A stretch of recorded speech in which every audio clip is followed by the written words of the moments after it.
now we're going to talk about variability. Does BP variability matters? One time you do the blood pressure, is 160 over 100. You do it again, it's 116 over 90, or you do it again, is so they're all variables. So does blood pressure variability matter?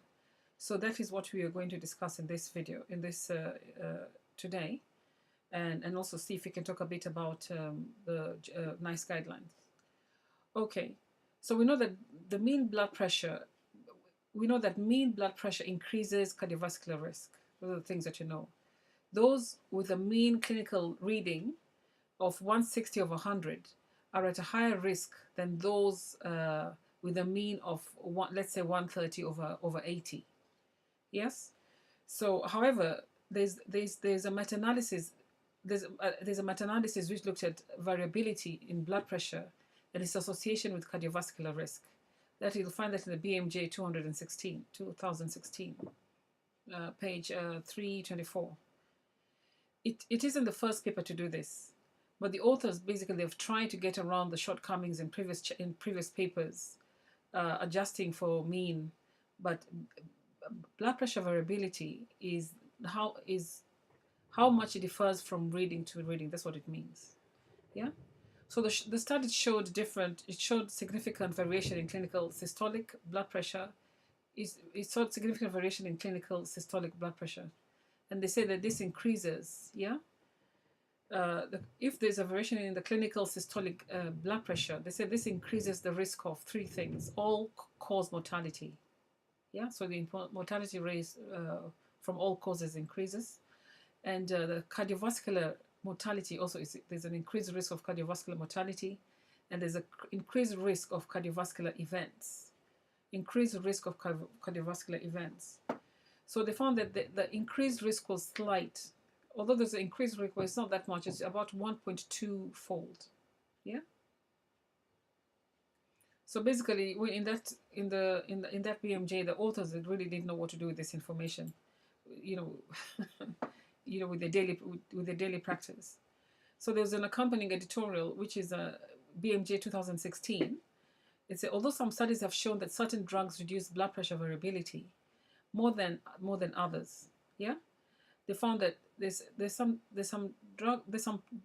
drugs which reduce blood pressure more than others, and they found this one to be calcium channel blockers are the best, yeah.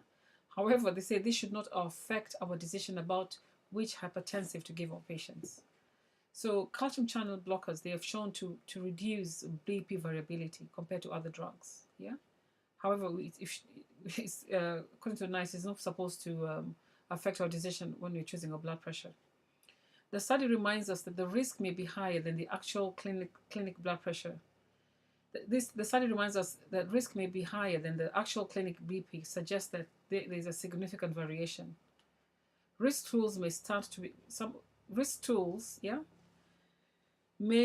incorporate variability in them, but until they do, it really doesn't really change our practice. Yeah, so blood pressure variability matters in quotes.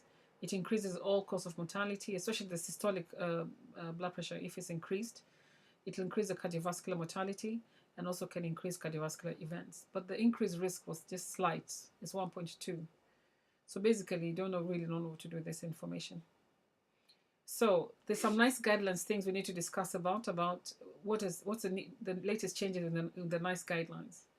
They talk about NICE guidelines in conjunction with the British Hypertension Society, published new guidelines in the management of hypertension in 2011. Okay, that is NICE CG 125. So this is what they've said. The key changes were in the NICE guidelines.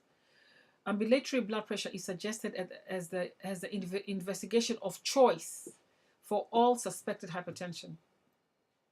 So we're talking about NICE guidelines now. So ambulatory blood pressure is suggested as an investigation of choice for all suspected hypertension.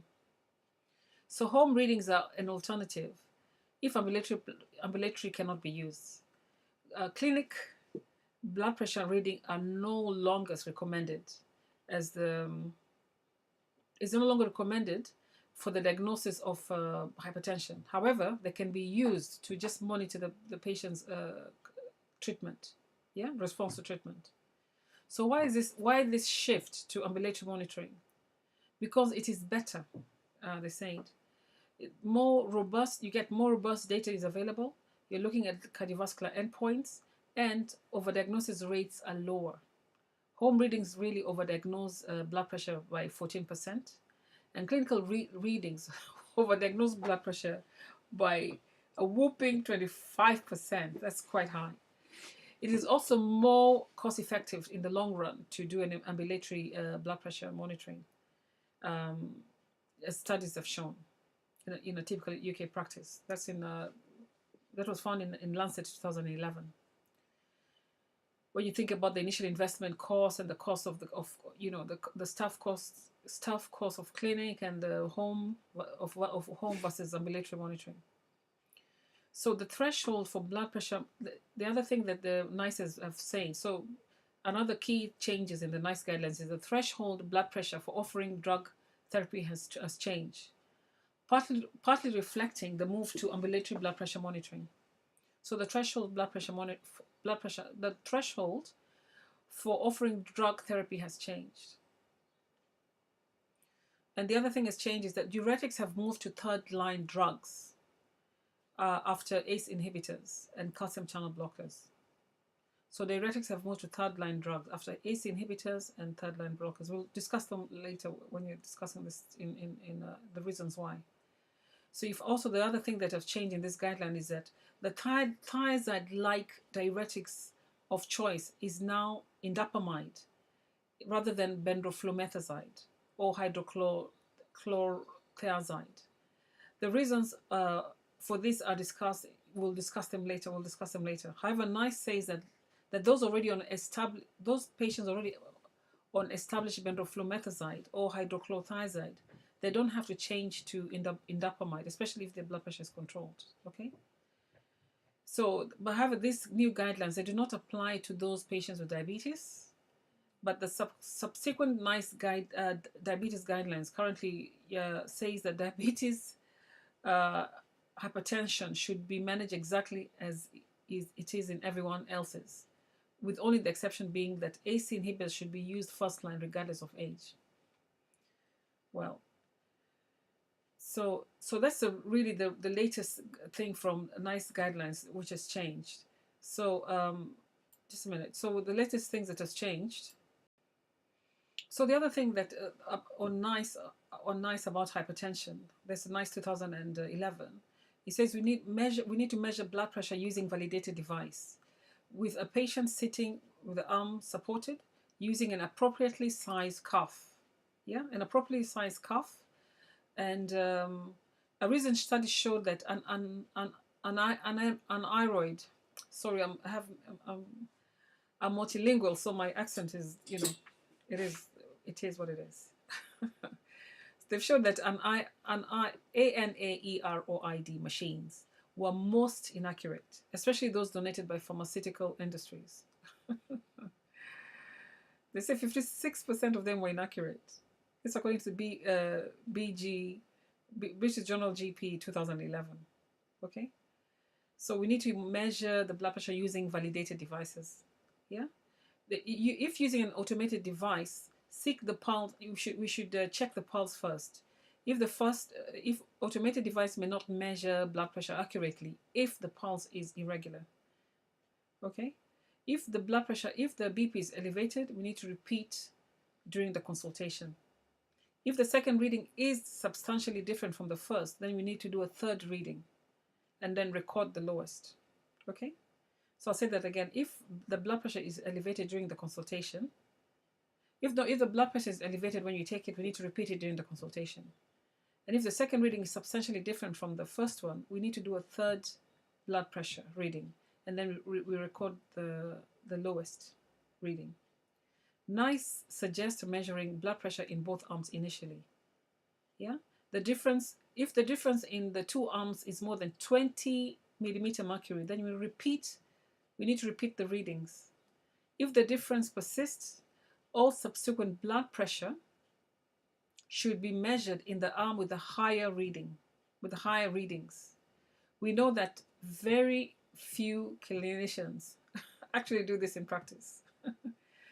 But when you do the question and Q&A, frequently asked questions, we'll discuss this as to why we need to do blood pressures in both arms. Okay, so basically we've just touched on NICE guidelines. It's a basic thing that they've changed in 2011. In the Hypertension 2011, in conjunction with the British Hypertension Society. Yeah, so they've said that the key changes of ambulatory blood pressure is suggested as an investigation of choice for all suspected hypertension. Okay. The other thing is there's a shift to ambulatory blood pressure monitoring. Ambulatory blood pressure monitoring, if that's not possible, then we do the home blood pressure monitoring, but not in the practice. And then the threshold for blood pressure offering drug therapy has changed. Okay, the threshold has changed. We're going to look that into details in the next video. And then the other thing is diuretics have moved to third-line drugs after ACE inhibitors and calcium channel blockers. Yeah, so they're the things we need to note. And the other changes is that thiazide-like diuretics of choice. The thiazide-like diuretic of choice is now indapamide rather than bendroflumetazide or hydrochlorothiazide. Okay, and that's it. And you know, we're supposed to, when you're doing blood pressure, you need to use a validated device. Take the pulse first if it's irregular, so that, because these automated blood pressure machines, they don't take the blood pressure accurately if the pulse is irregular. And then we need to, if BP is elevated during the consultation, we need to take it. If the blood pressure is elevated of the patient when you're taking it, you need to take the blood pressure again during the consultation. If it's still elevated, you have to take it again. You do need to do a third reading, and then you record the lowest one. And then also NICE has suggested that we do blood pressure in both arms initially. And then if the difference is more than 20 millimeters mercury, you need to, subsequent readings should be done in the arm with the higher readings. Okay?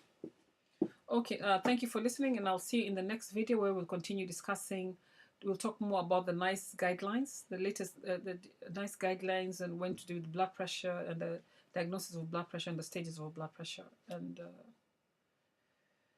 so on and so forth. So I'll see you in the next video on blood pressure. Thank you, and thank you for listening. I'll see you in the next video. Bye.